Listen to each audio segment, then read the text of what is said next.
அதனால் இந்த மாதிரி ஷேப்லேயே கட் பண்ணிக்கலாம். இது கரைஞ்சி நம்மளுக்கு கொஞ்சோண்டு சின்ன சைஸ் தான் இருக்கும். குழம்புல அப்படியே எல்லாமே கரைஞ்சிரும், பீஸ் இருக்காது.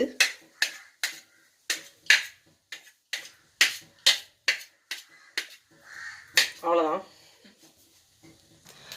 கருணக்கிழங்கு குழம்பு செய்கிறதுக்கு வேக வச்சு தோலை உரித்து கட் பண்ணி வச்சாச்சு. இந்த கிழங்குல ஃபஸ்ட்டு என்னென்ன சத்துக்கள் இருக்குன்னா, protein, vitamin A, C, B, fibre இருக்குது, மக்னீசியம் இருக்குது, minerals, riboflavin, manganese, potassium, iron, இவ்வளோ சத்துக்கள் இருக்குது இந்த கருணக்கிழங்குல. இந்த கிழங்கு எப்படி குழம்பு வைக்குங்கிறத வீடியோ ஃபுல்லாக ஸ்கிப் பண்ண பாருங்கள். ராதிகோம்பு இந்த லிங்கை கிளிக் பண்ணி லைக் பண்ணுங்கள், சப்ஸ்கிரைப் பண்ணுங்கள். கருணக்கிழங்கு குழம்பு எப்படி செஞ்சு தெரிஞ்சுக்கலாம்.